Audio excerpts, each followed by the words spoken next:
Yes, it's official. It is the 5th anniversary for the Tenant Protection Act in the state of California. Despite being 5 years old, we know a lot of landlords and renters still don't understand the Tenant Protection Act.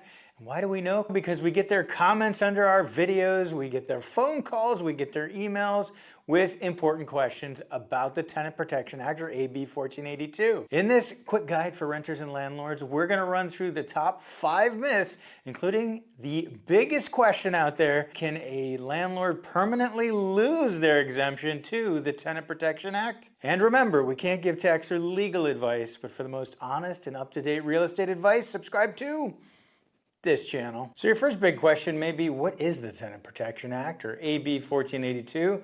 This is a statewide California law that protects renters and went into effect in July of 2020. So it does two things. One is it caps rent increases. Rent increases can be no higher than 5% plus the consumer price index. It's set once a year, and the landlord is able to give that rent increase. The other thing it does is it has a just cause provision for termination of tenancy. Well, what does that mean? Well, there's two ways to terminate a tenancy. One is an at-fault reason. So for example, non-payment of rent, that is one of the biggest reasons that people have their tenancy terminated. At fault means the renter did something wrong. They didn't pay their rent. No fault just cause, which is what is limited under the Tenant Protection Act. What it means is that there's only certain reasons that a tenant can have their tenancy terminated for not doing anything wrong. So for example, owner move-in would be one. Substantial remodel would be another one. Owner's going to remove it from the market. Government order saying, hey, this rental property needs to be shut down. There are limited reasons to terminate the tenancy. The landlord is going to have to follow special procedures for owner move-in and a substantial remodel. And in all these cases, a landlord is going to owe relocation assistance to the renter, a minimum of 1 month's rent, and in some areas it's higher. So properties that are exempt from this law do not have a cap on the amount that rent can be increased. The other thing is the landlord can terminate the tenancy for any reason at all, and they have to give a minimum of a 30, 60, or 90-day notice. We've done other content covering that. So which properties are exempt from this law? Well, most houses and condos are exempt from the law as long as there isn't an LLC that owns it that's a large corporation. Single member LLCs are fine. The other properties that are exempt are owner-occupied duplexes, as long as the owner has lived there the entire time the renter has been there. And the last category of exempt properties would be any building has a certificate of occupancy that shows that it's younger than 15 years. And that's a rolling date. So as buildings get older, eventually they become subject to the Tenant Protection Act. And again, this is for buildings of any size. So large new construction apartment buildings would be exempt from the Tenant Protection Act. So what rentals are covered under the Tenant Protection Act? Well, it'll be pretty much anything 2 units and larger, and those buildings that are over 15 years old as per their certificate of occupancy, and if it's owned by a corporation.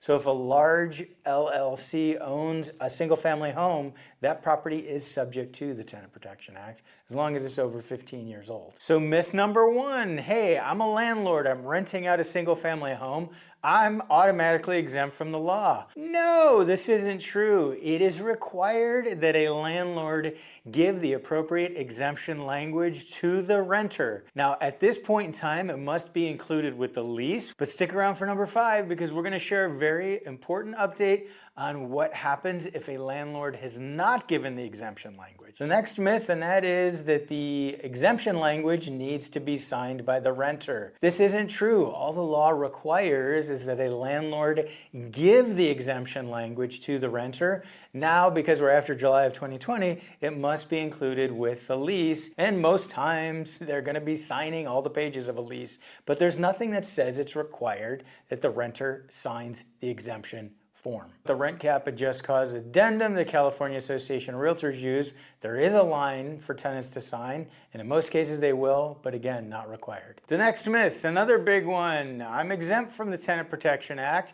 I gave the renter the exemption language, so I'm all good. I don't have to worry about any other laws. No, there are local areas that have more strict rules in place for landlords, and it may be required that a landlord give an exemption notice for that area. Prime example is Santa Ana. In order for a landlord to have the Tenant Protection Act exemption, they have to give that language.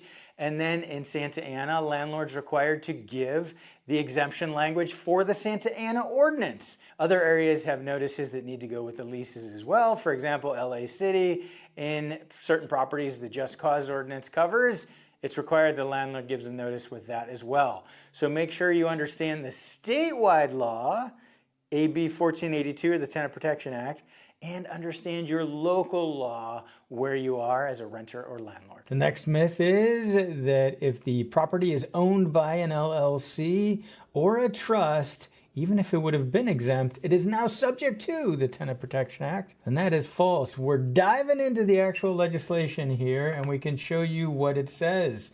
So when folks say a trust, very often they're talking about what's more colloquially known as a family trust. That would be revocable, irrevocable trust.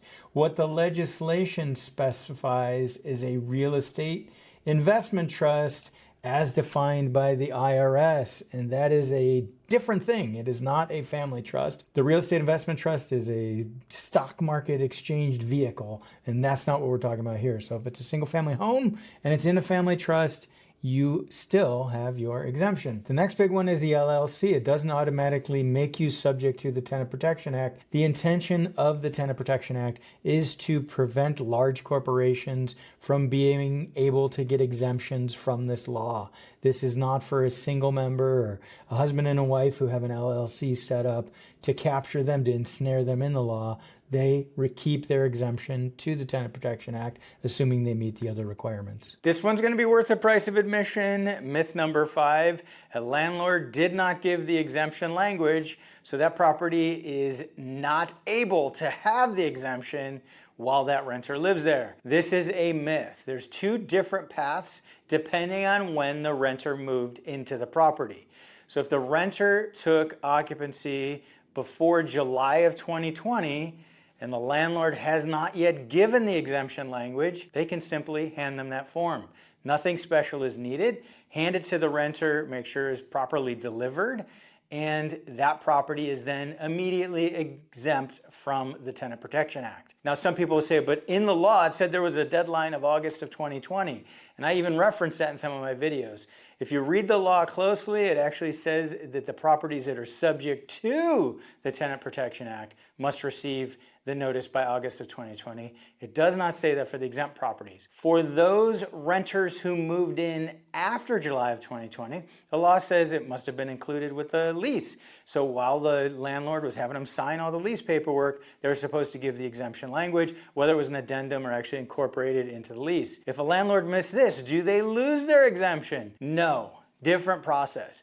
So the renter must be month to month. At that point in time, the landlord can deliver a change in terms of tenancy form and deliver the exemption addendum. It will require a waiting period of 30 days after that is delivered. In that case, the property is technically not exempt from the Tenant Protection Act until day 31. What other myths or questions do you have around the Tenant Protection Act? Let us know in the comments below. Subscribe to our free weekly email newsletter so you don't have to chase these updates.